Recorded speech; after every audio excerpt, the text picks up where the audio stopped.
ذوالحج اسلامی سال کا آخری مہینہ ہے اور محرم اسلامی سال کا پہلا مہینہ ہے۔ ذوالحج میں حضرت ابراہیم اور حضرت اسماعیل کے دن منائے جاتے ہیں اور محرم میں رسول کے بیٹے حسین کے دن منائے جاتے ہیں۔ ہیں یہ بھی 10 دن، ہیں وہ بھی 10 دن، ہے یہ بھی تذکرہ، ہے وہ بھی تذکرہ، ہے یہ بھی قربانی، ہے وہ بھی قربانی، ہے یہ بھی عشق، ہے وہ بھی عشق، ہے یہ بھی نبی کے گھر کی بات، ہے وہ بھی نبی کے گھر کی بات، مگر فرق ہے یہ خواب ہے وہ تعبیر ہے۔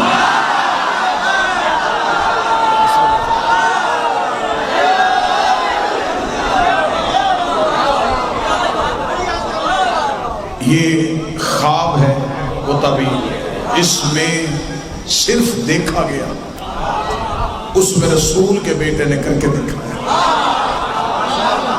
خواب کی یاد سب مناتے ہیں، تعبیر کی یاد صرف شیعہ مناتے ہیں۔ ابراہیم کا خواب ادھورا رہ جاتا اگر حسین ابن علی اس کی تعبیر نہ کرتا۔ منام میں خواب ہے، کربلا میں تعبیر ہے۔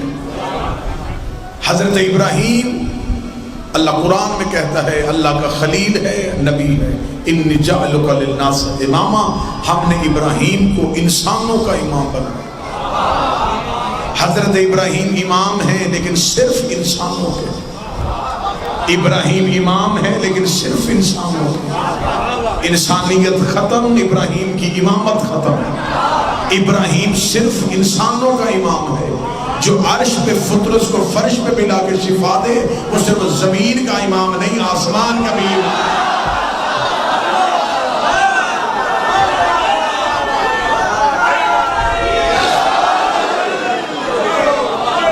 ابراہیم خواب ہے، حسین تعبیر ہے۔ ابراہیم نے دیکھا ہے، حسین نے کر کے دکھایا ہے۔ ابراہیم بھی صاحب درود ہے، حسین بھی صاحب درود ہے۔ ابراہیم بھی علیہ السلام ہے، حسین بھی علیہ السلام ہے۔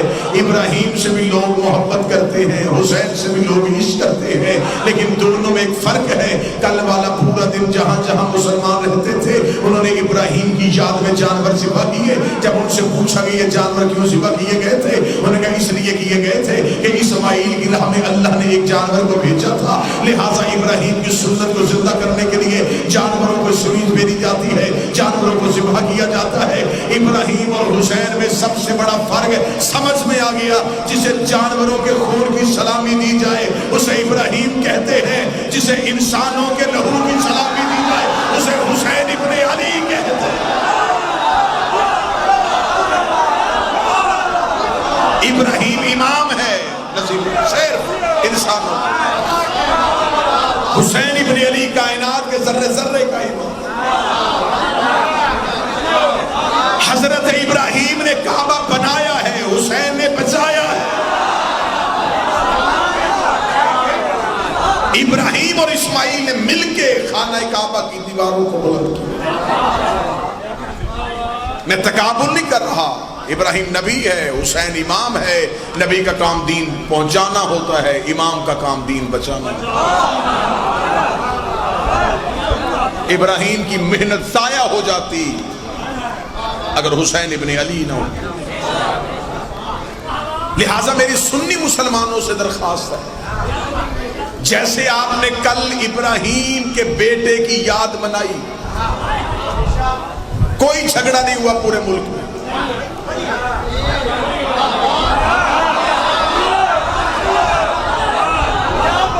قربانی شیعوں نے کی، گوشت سنی گھروں میں گیا۔ قربانی اہل سنت نے کی، گوشت شیعہ گھروں میں۔ کہیں امن کمیٹی نہیں، کہیں تھانے سے اجازت نہیں، کہیں فوج کے پہرے نہیں۔ چلے اگر آپ جا کے جملہ سنیں تو میں جملہ بدل دیتا ہوں۔ اسماعیل کے تنبے کی شبیہ سچ سچ کے بازاروں میں پھرتی رہی، نہ کسی کا مذہب خطرے میں آیا، نہ کسی کا ایمان خطرے میں آیا۔ کسی مولوی نے مسجد کا لاؤڈ سپیکر کھول کے فتویٰ نہیں دیا کہ اسلام میں جانور کا احترام نہیں ہوتا۔ تنبے بکرے تو پہلے بھی گلیوں میں پھرتے ہیں، ان کا احترام نہیں تو پھر اس کا بھی احترام نہیں۔ سب نے کہا نہیں، اس جانور کا احترام کرنا پڑے گا، جبکہ اللہ نے قرآن میں کہا ہے صرف جانور کا احترام نہیں کرنا، اس کے گلے میں جو رسی ہے اس رسی کا بھی احترام کرنا ہے۔ مولوی مولویوں سے ہم نے پوچھا اس جانور کا احترام کیوں ہوا ہے؟ کہتے اسے نسبت اسماعیل سے ہو گئی، تجھے اسماعیل کا دمبا سمجھ میں آ گیا، حسین کا گھوڑا سمجھ میں آیا۔ اگر اسماعیل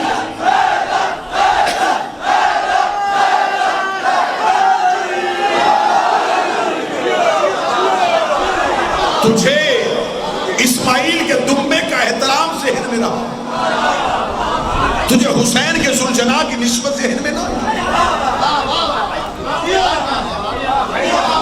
چلے میں مثال دے دیتا ہوں، میں بات کھول دیتا ہوں کہ لوگوں کو دشمنی کس سے ہے۔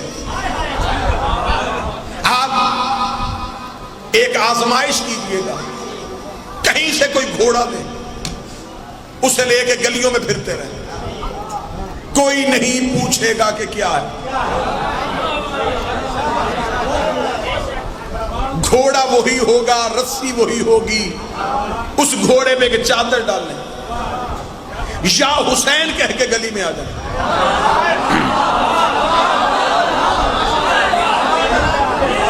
پھر بندے فوراً آ کے کہنا شروع کر دیں گے جی لائسنس کہاں ہے، اجازت لی ہے کہ نہیں لی، ہمارے گھر کے آگے سے نہیں گزرنا، اس گلی سے نہیں گزرنا، گھوڑا پہلے گزرا تم نے اعتراض نہیں کیا، گھوڑا اب گزرا تم نے اعتراض کر دیا۔ اس کا مطلب بات تو کھل کے سمجھ میں آ گئی، تجھے دشمنی گھوڑے سے نہیں، گھوڑے والے حسین سے۔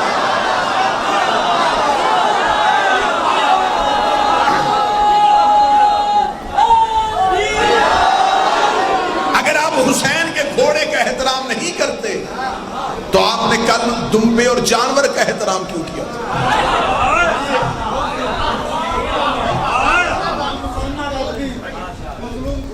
بے شک بے شک ہمارا کام ہے لوگوں تک حقائق پہنچانا، ہمارا کام ہے۔ جتنے میرے اہل سنت بھائی بیٹھے ہیں، آپ ہمارے مہمان ہیں۔ کل 10 ذی الحج، کل حج پڑھا گیا نا جی، حج ادا ہو چکا۔ جو اعتراض بندے محرم پہ کرتے ہیں اللہ نے سب کا جواب حج پہ دے دیا۔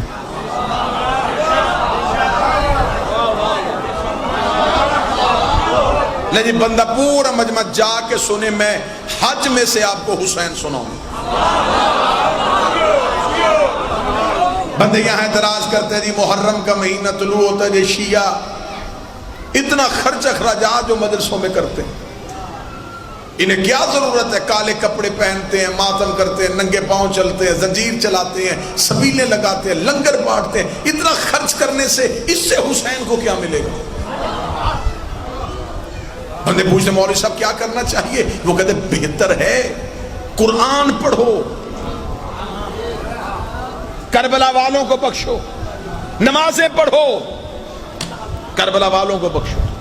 یہ بہتر طریقہ ہے بجائے گلیوں میں ننگے پاؤں پھرنے کے۔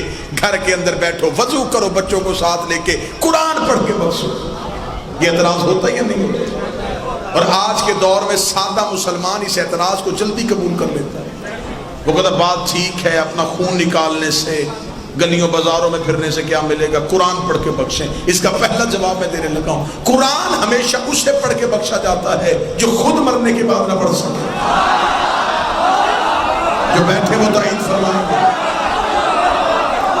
قرآن ہمیشہ اسے پڑھ کے بخشا جاتا ہے جو مرنے کے بعد خود نہ پڑھ سکے، اور جو نیزے کی نوک پہ قرآن پڑھتا ہو وہ تیری تلاوتوں کا محتاج نہیں ہوتا۔ جس مولوی نے کہا تھا اتنا خرچہ کرنے سے حسین کو کیا ملتا ہے، میں اسی مولوی سے کہوں گا تو نے جو اتنا خرچ کر کے اللہ کے گھر میں حج کرنے کے لیے گیا تھا، وہاں خدا نے تجھ سے کیا کروایا؟ تم خدا کے بارگاہ میں پہنچا، لبیک اللہم لبیک، میرے اللہ تیرا بندہ تیرے گھر میں حاضر ہو گیا ہے۔ خدا نے کہا وہ پہاڑی صفا ہے، وہ پہاڑی مروہ ہے، پہلے ان کے درمیان دوڑ گیا ہو، وہاں کھڑا ہو کے پوچھ لیتا میرے اللہ یہاں دوڑنے سے ابراہیم کو کیا ملے گا، یہاں دوڑنے سے اسماعیل کو کیا ملے گا، شیطانوں کو پتھر مارنے سے ابراہیم کو کیا ملے گا، عرفات میں رہنے سے اسماعیل کو کیا ملے گا؟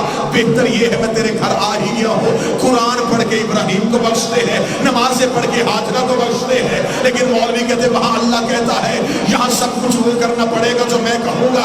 کس لیے کرنا پڑے گا؟ خدا کے اگر 2-4 سال یہاں کوئی نہ دوڑا تو لوگوں کو پتہ ہی نہیں چلے گا یہاں ہوا کیا تھا، یہاں ماں کون آئی تھی، یہاں بیٹا کون آیا تھا، یہاں شوہر کون آیا تھا۔ مجھے عزت قرآن کی قسم ہے جیسے حج میں اللہ واقعے کو زندہ کرتا سال یکم محرم کو حسین کے ماتمی یا حسین کہہ کے گلیوں میں نہ آئے، دنیا کو پتہ ہی نہ چلے حسین کون تھا، یزید کا۔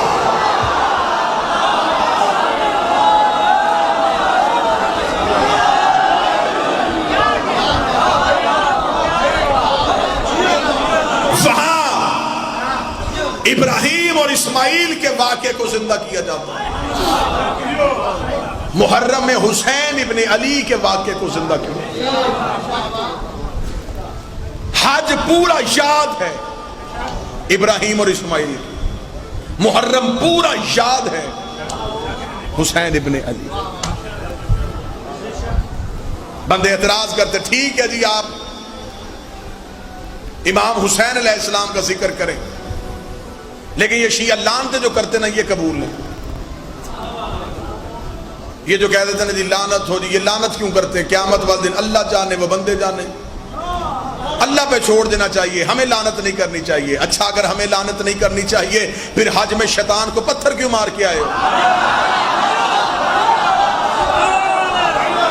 وہاں بھی کہہ دیتے میرے اللہ تو جانے یہ جانے۔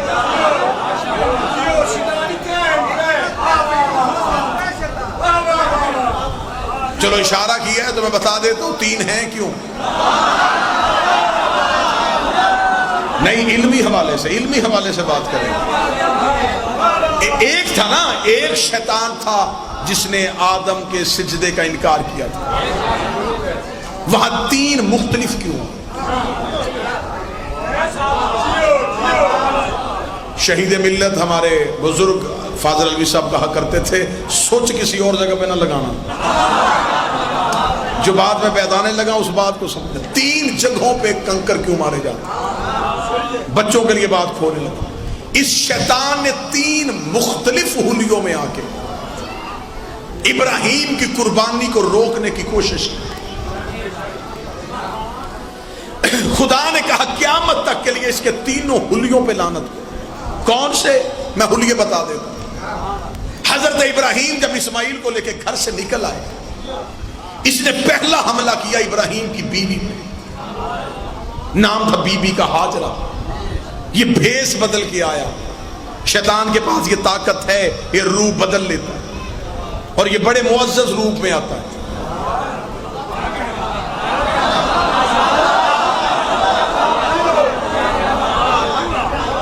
شیطان جب بھی آیا مولوی کا روپ میں آیا، ماتمی کا روپ میں نہیں آیا۔ یہ کپڑے وہی پہنتا ہے جو اسے فٹ ہو۔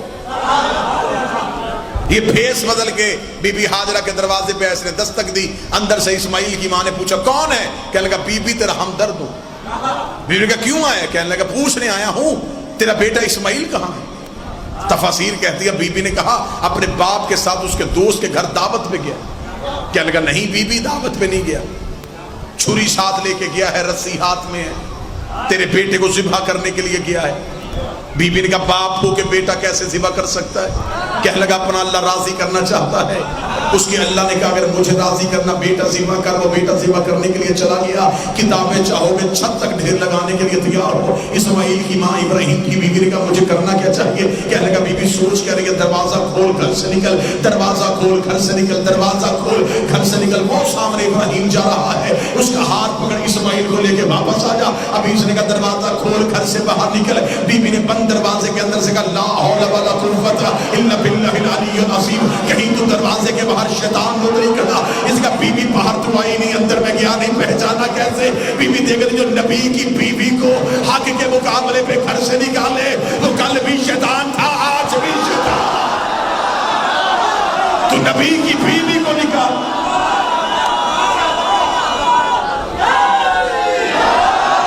تو نکال رہا ہے نبی کی بیوی کو حق کے مقابلے پہ، تو شیطان۔ حاجی جب پہلے شیطان کو پتھر مارتے تو صرف شیطان کو نہیں لگتا، ہر اس بندے پہ لعنت ہوتی ہے جس نے جس بھی دور میں یہ کام کیا۔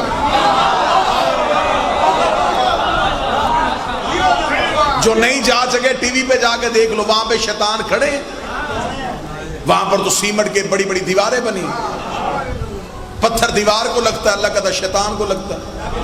میرے مالک یہ تو دیوار ہے۔ فرمایا بے شک دیوار ہے، لیکن میں تمہیں بتا رہا ہوں اگر کسی پہ لعنت کرنی ہو اصل نہ ملے تو شبیہ بنا لیا کرو، اگر کسی پہ عزت کرنی ہو اصل نہ ملے تو شبیہ بنا لیا کرو۔ پہلا شیطان، پہلا حلیہ، پہلا پڑھ دیا جی۔ پہلے کو پتھر اس لیے مارا جاتا ہے کہ اس نے نبی کی بیوی کو حق کے مقابلے پہ گھر سے نکالنے کی کوشش کی، پہلے کردار پہ لعنت ہو گئی۔ دوسرا کون سا کردار؟ یہ بھیس بدلا ہوا تھا، یہ ابراہیم کے پیچھے آیا، اسے پتا چلا کہ ہاجرہ تو آئی نہیں، اب یہ ابراہیم کے پیچھے چلا، ساتھ ساتھ چل رہا ہے۔ ابراہیم سے کہنے لگا آج باپ اور بیٹا کہاں جا رہے ہیں؟ ابراہیم نے کہا قربانی دینے جا رہا ہوں۔ کس کی؟ بیٹے کی۔ کیوں؟ اللہ کو راضی کرنے کے لیے۔ کس لیے؟ فرمایا خواب آیا۔ جب خواب آیا ہے، اور قرآن بھی کہتا ہے لقد صدقت الرؤیا، ابراہیم نے خواب دیکھا تھا اور اس کی تعبیر کی۔ جب ابراہیم نے کہا میں نے خواب دیکھا ہے، ابلیس نے کہا جانے دے ابراہیم، میں نے بھی کئی بار ایسے خواب دیکھے ہیں، میں نے تو کبھی اپنا بچہ ذبح نہیں کیا۔ اتنا کہنا تھا، ابراہیم نے پھیرتی ہوئی آنکھوں سے دیکھا، آواز لا حول ولا قوت الا باللہ العلی العظیم، کیا تو شیطان ہے؟ کہنے لگا تو نے کیسے پہچانا؟ فرمایا تو نبیوں کو اپنے جیسا سمجھے، وہ بندے نہیں ہوتے، شیطان ہوتے۔ جو بھی نبی کو اپنے جیسا سمجھے، جو بھی سمجھے، اس کا مطلب ہے جب دوسرے شیطان کو پتھر مارا جاتا ہے تو صرف شیطان کو نہیں لگتا، ہر اس بندے پہ لعنت ہوتی ہے جو نبی کو اپنے جیسا سمجھے۔ دو لعنتیں پہنچ گئی جی، تیسری پہنچنے لگی۔ ہاجرہ پہ حملہ کیا، ہاجرہ نے پہچان لیا۔ ابراہیم پہ آیا، ابراہیم نے پہچان لیا۔ جناب ابراہیم اسماعیل کو بٹھا کے جگہ صاف کر رہے تھے کہ یہاں بیٹا لٹانا ہے۔ یہ اسماعیل کے پاس آ کے بیٹھ گیا۔ اس نے کہا یہ جلدی آ جائے گا، یہ بچہ ہے۔ اسے نہیں پتا تھا نبی بچپن میں بھی نبی ہوتا ہے۔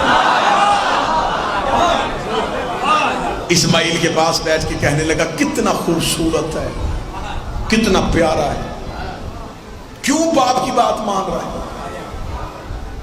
ابراہیم کی طرف دیکھ کے اسماعیل نے کہا کیا کروں؟ کہنے لگا جا گھر جا، ماں انتظار کر رہی ہے۔ اسماعیل نے کہا پاپا کیا سوچے گا؟ کہنے لگا جانے دے، باپ بڑھا ہو گیا، بڑھاپے میں فیصلے ٹھیک نہیں ہوتے۔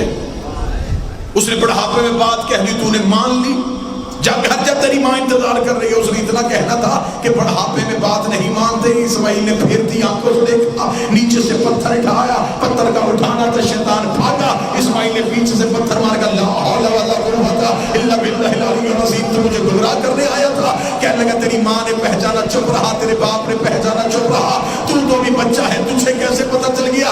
اسماعیل نے کہا کام تک تجھے نہیں پتا، جو نبیوں کے دماغ میں شک کرے وہ کل بھی شیطان تھے، آج بھی شیطان۔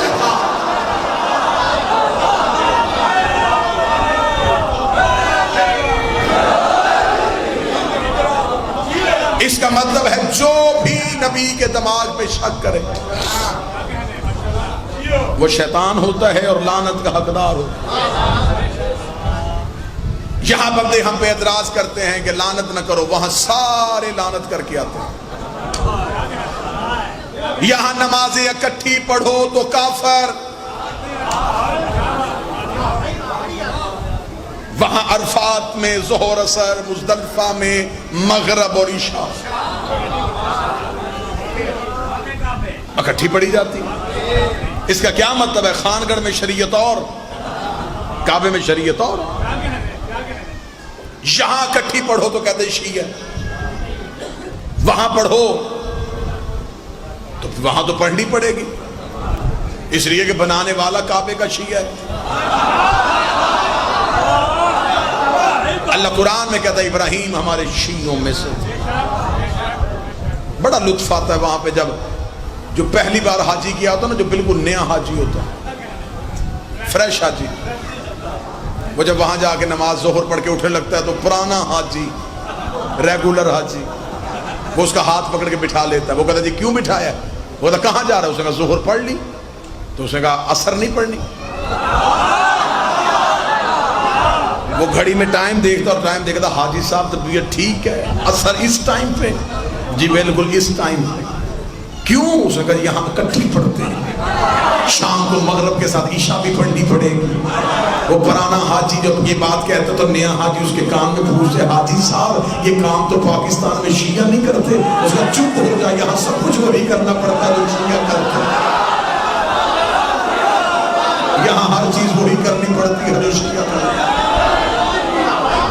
یہاں علم چومنا گناہ، وہاں سارے پتھر چوم کے آتے ہیں۔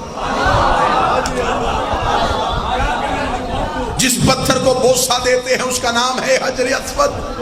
حجر کہتے ہیں پتھر کو، اسود کہتے ہیں کالا، کالا پتھر۔ جاؤ جا کے حاجیوں سے پوچھو اس پتھر کو عزت کیے بغیر کوئی بندہ اپنا حج مکمل ہی نہیں کر سکتا۔ آج ہمیں بندے کہتے ہیں خود ہی کپڑا لاتے ہیں، علم بنا لیتے ہیں، خود ہی لکڑی لاتے ہیں، تعزیہ بنا لیتے ہیں، خود ہی میز لاتے ہیں، ممبر بنا لیتے ہیں۔ یہ شیعہ اپنے ہاتھ کی بنی ہوئی چیزوں کو کیوں چومتے ہیں؟ انہیں نہیں پتا یہ لکڑی ہے، انہیں نہیں پتا یہ کپڑا ہے، انہیں نہیں پتا یہ لکڑی ہے، انہیں نہیں پتا یہ پتھر کہاں کہاں سے آئے ہوئے چھ میرے سامنے بیٹھے بندے ہم پہ اعتراض کرتے ہیں لکڑی بھی اپنی ہے، کپڑا بھی اپنا ہے، یہ پھر بھی کیوں چومتے ہیں؟ جب کعبے میں جاتے ہو اگر حجر اسود کو بوسہ نہیں لے سکتے تو وہاں پہ کھڑے علماء کہتے ہیں اگر حجر اسود تک ہاتھ نہیں پہنچتا تو اپنے ہاتھ کی ہتھیلی کو حجر اسود کی جانب کرو، پھر اپنے ہاتھ کو حجر اسود سمجھ کر چومو۔ میرا ہاتھ ہے مولوی کے گریبان پہ، چوما ہاتھ تھا، ثواب حجر اسود کا کیسے ہو گیا؟ وہ کہتے چومتے ہم ہاتھ ہیں، ذہن میں حجر اسود ہوتا ہے، چومتے ہم تعزیہ ہیں، ذہن میں روضہ حسین ہوتا ہے۔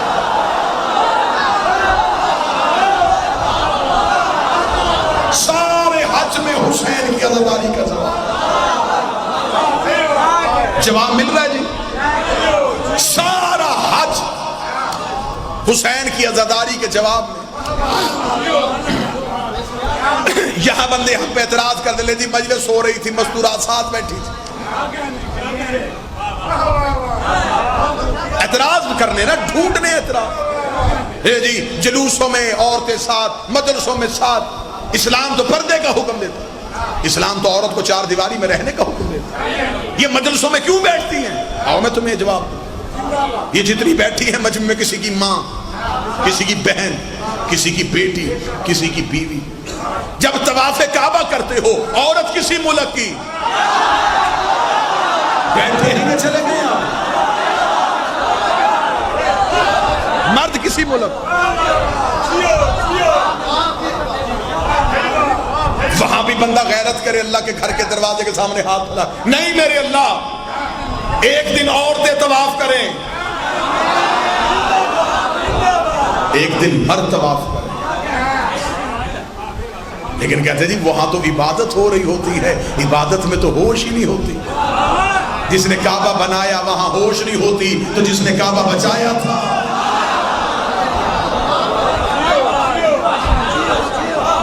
یہاں مجلس سننے کے لیے آ جائیں گے، مجلس ختم ہوگی، مجلس کے بعد کہیں لنگر کر لو، نہیں جی لنگر نہیں کرنا۔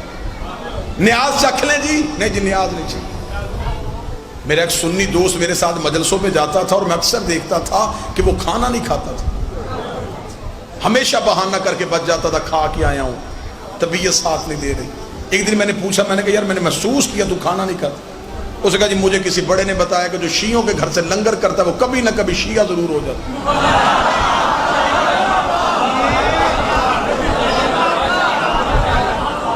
بات تو سچ ہے، لنگر بولتا تو ہے، یہ بات میں نے تو نہیں بنائی، بزرگوں نے بنائی تھی، جس کا کھاؤ۔ مجلس میں بندے نیاز نہیں لیتے، کہتے یہ تبرک یہ نیاز یہ اسلام میں ہے ہی نہیں۔ ایسا ہے کہ نہیں ہے؟ میں نے بڑی سادہ سادہ باتیں کی ہیں جی، سادہ باتوں سے میں نے عزاداری کا جواب دیا ہے۔ جو جواب ہمیں عزاداری کے دنوں میں بندے پوچھتے ہیں سب کا جواب میں نے محرم میں دے دیا، حج میں ہر چیز کا جواب۔ یہاں بندے تبرک نہیں لینے دیتے، اسلام میں ہے ہی نہیں۔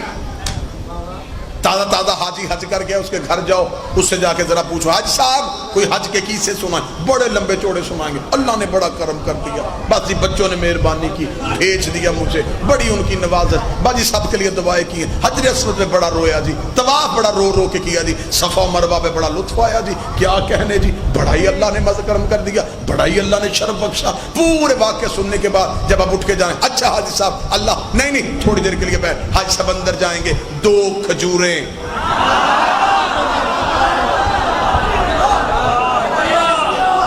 چھوٹی شیشی میں پانی، فوراً حاجی صاحب سے آپ کہیے گا حاجی صاحب یہ کیا ہے؟ یہ کھجوریں اور پانی۔ نہیں حاجی صاحب کھجوریں تو یہاں سے بھی مل جاتی ہے، پانی ہمارے گھر میں، اور یہ وہ نہیں ہے، یہ میں وہاں سے لے کے آیا ہوں۔ کہاں سے لے کے آئے ہیں؟ یہ جی میں تبرک لے کے آیا ہوں، تجھے اسماعیل کی ایڑیوں سے نکلنے والا پانی تبرک لگ گیا، حسین کی سبیل کا پانی شفا۔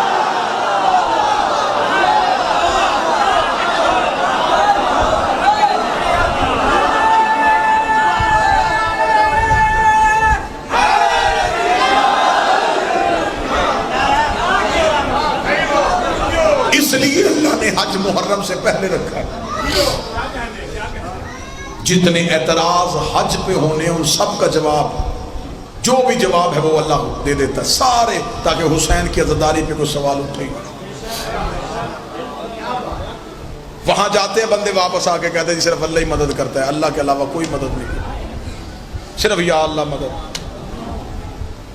6 سال سعودی عرب کوئی بچہ محنت مزدوری کرنے چلے جائے نا، واپسی پہ مفتی بن جاتا ہے، ایک آدھ خاندان کا بیڑا غرق کر دیتا ہے۔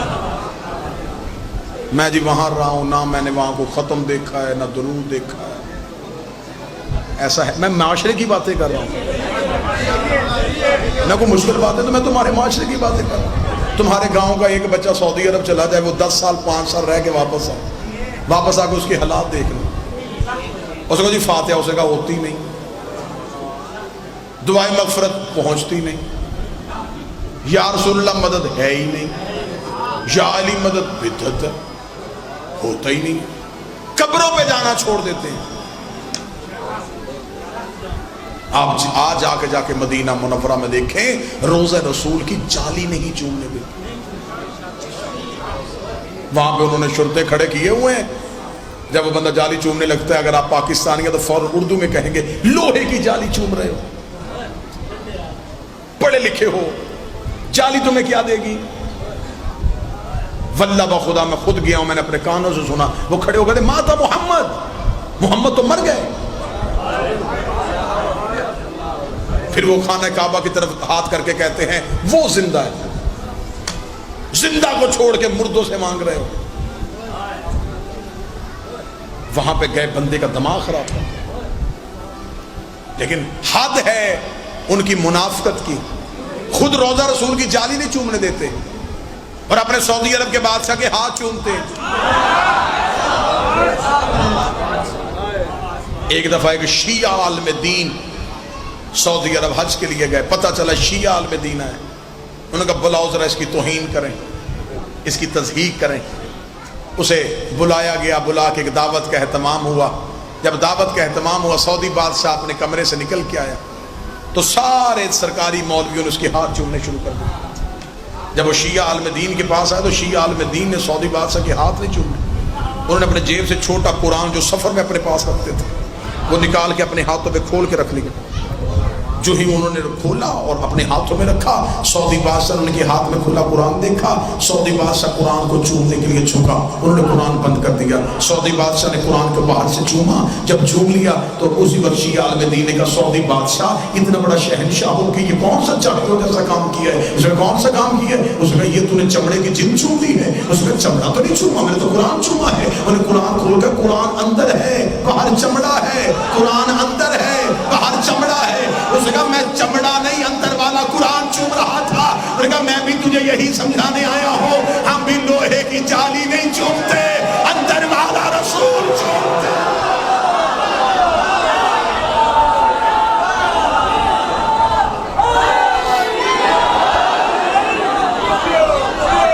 یا اللہ مدد کہنا چاہیے یا علی مدد نہیں کہنا چاہیے؟ اللہ مدد کرتا ہی آل محمد کے ذریعے سے، اس نے نبیوں کی مدد بھی کی ہے تو ان کے ذریعے سے۔ لہذا 4 مولویوں کے ضد میں آ کے اپنی قبر برباد نہ کرنا۔ 4 کچی دیواریں ہیں قبر کی، کفن میں جیب نہیں ہوتی، قبر میں الماری نہیں ہوتی، فرشتے رشوت نہیں لیتے۔ مر جانا ہے، سانس کی ڈوری کب ٹوٹ جائے تمہیں اندازہ بھی نہیں۔ منو مٹی کے نیچے چلے جانا ہے اور وہاں جا کے اپنے عقیدے کا جواب دینا۔ میں نہیں کہتا تم شیعہ ہو کے زندگی گزارو، شیعہ نہ ہو جاؤ، نظریہ تبدیل کر لو۔ اس گھر کے علاوہ بخشش والا گھر ہی کوئی نہیں، اس گھر کے علاوہ کوئی ایسا گھر ہی اللہ نے نہیں بنایا جو اللہ سے مخلوق کو جنت لے کے دے سکے۔ یہ جنت کے سردار ہیں، باقی ساری مخلوق ریت ہے۔ سرداروں کو چھوڑ کے نوکروں کی غلامی نہ کر، آقا کو چھوڑ کے غلام کو نہ مان۔ زندگی اگر جینا چاہتا ہے تو ان کے گھر کی محبت میں جی کے دیکھ۔ ان کا دین پہ خرچہ ہے، ان کی بیٹیوں نے سروں کی چادریں دین بچا۔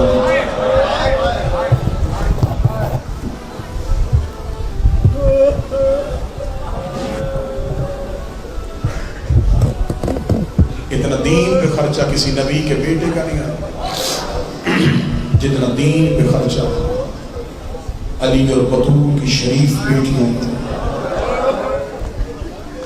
مسلمان نے لا الہ گھر کے اندر بیٹھ کے سیکھا، اسے پتہ ہی نہیں دین میں لگا کیا ہے۔ اس کا لگا کچھ نہیں، محمد کی اولاد کا بچا کچھ نہیں۔ اگر آزمانا چاہتا ہے کہ حسین کی قربانی کتنی بڑی تھی تو میں تمہیں تمہاری مثال دیتا ہوں، تمہارے مزاج کی مثال دیتا ہوں۔ تم اس شہر میں رہ رہے ہو، شام کے وقت سورج غروب ہو رہا ہو اور کوئی شریف اپنی بیٹیاں بہنیں لے کے سفر باندھ کے سڑک پہ کھڑا ہو، تم اس سے پوچھو کہ تو جو ہمارے شہر کا باسی ہے کہاں جا رہا ہے؟ وہ رو کے کہے اس شہر کے چند بدماش مجھے رہنے نہیں دیتے۔ سر پہ قرآن رکھ کے بتاؤ کہ اسے جانے دو گے، فوراً بندے اکٹھے کرو، یہ شریف آدمی ہے، اس نے ہمارے شہر میں اچھا ٹائم گزارا ہے، یہ بہنیں بیٹیاں لے کے کیوں اتنا مجبور ہو کے جا رہا ہے؟ تم اپنے شہر میں کسی شریف کو نہیں جانے دیتے۔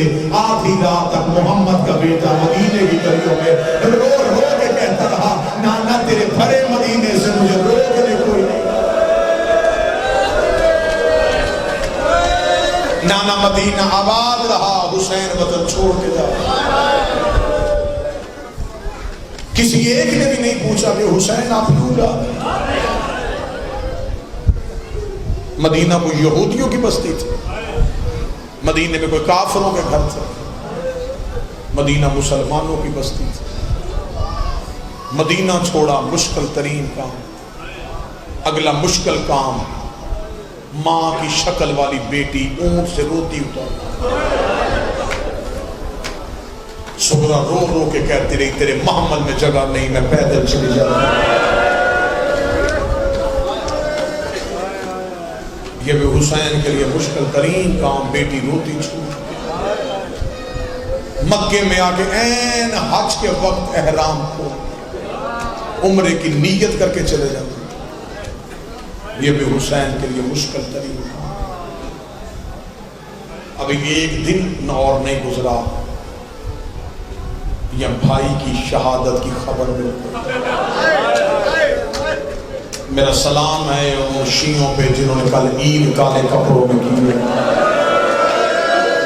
بندے ہم سے پوچھتے ہیں شیعہ عید کیوں نہیں کرتے؟ مسلمانوں کی دونوں عیدیں سیدوں کی کوفہ کھا گیا۔ ایک عید پہ زینب یتیم ہو گئی، ایک عید پہ لاہور والی بی بی گزر گئی۔ جو سید بیٹھا مجھے معاف کر دینا، یہ لاہور والی بی بی سب سے پہلے اجڑی ہے۔ اس نے دین پہ قربانی بہت بڑی دی ہے، اس نے 6 بیٹے دیے ہیں، 2 بیٹیاں دی ہیں، اس نے شوہر کا سر دیا ہے، اپنے سر کی چادر دی ہے۔ اس نے صرف اور صرف بیٹے نہیں دیے، اس نے کربلا میں بیٹی بھی دفنائی ہے۔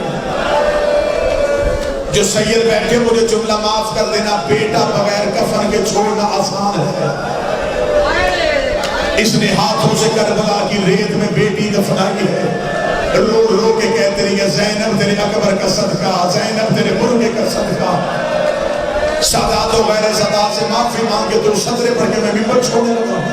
کوفے کے صدر دروازے سے جب مسلم بن عقیل کو لے کے گزرے، جب جناب مسلم کو قیدی بنا کے کوفے کے بازار میں لے کے آئے تھے، یہ کوفے کے صدر دروازے سے گزرے، مسلم گزرا، مسلم کا سینہ چوڑا تھا، مسلم کی گردن تنی ہوئی تھی، مسلم کی آنکھوں میں روب تھا، مسلم بے شک قیدی تھا، کسی کو دھکا دے رہا تھا، کسی کو دھتکار رہا تھا، اپنے لہجے میں جلال میں بول رہا تھا، کوئی ڈرتا مسلم کی آگے کھڑا نہیں ہو رہا تھا۔ زخمی علی کا شیر اس انداز سے کوفے کے بازار میں داخل ہوا، کوفے کے دربار میں کھڑے ہوئے دربان میں جاتا ہوا مسلم دیکھا، 1 سال بعد وہ دربان وہیں پہ کھڑا تھا، اس نے وہاں سے گزرتا ہوا سجاد دیکھا، سجاد کی گردن جھکی ہوئی تھی، سجاد کی آنکھیں بند تھی، کوئی سجاد کو ادھر سے کھینچ رہا تھا، کوئی سجاد کو ادھر سے کھینچ رہا تھا۔ وہ دربان سجاد کے قریب آیا، اس نے 1 سال پہلے یہاں سے کوئی گزرا تھا، اس کی آنکھوں میں روب تھا، اس کا سینہ چوڑا تھا، اس کی گردن تنی ہوئی تھی، آج تو گزرا ہے، تیری گردن بھی جھکی ہوئی ہے، تیری آنکھوں میں بھی خون ہے۔ سجاد کی آواز آئی، تو نے انصاف نہیں کیا، مسلم اکیلا گزرا تھا، میرے ساتھ علی کی بیٹیاں بغیر چادر گیا، میرے ساتھ زینب و کلثوم بغیر چادر کے آ رہی ہے، جو ماتم کر چکے آخری جملہ اور ماتم کی دعوت دینے لگا ہو۔ علی کی بیٹی کوفے کے صدر دروازے سے گزری، یا اچانک آواز آئی السلام علیکہ یا بنت رسول اللہ، محمد کی بیٹی تجھ پہ میرا سلام۔ بی بی کی آواز آئی سجاد مجھے سلام کرنے والا کون ہے؟ آواز آئی اماں سر اٹھا، وہ دیکھ کوفے کے دروازے پہ مسلم کا سر لٹکا ہوا ہے، مسلم کے سر کو دیکھنا تھا۔ علی کی بیٹی نے ماتم چھو دیا،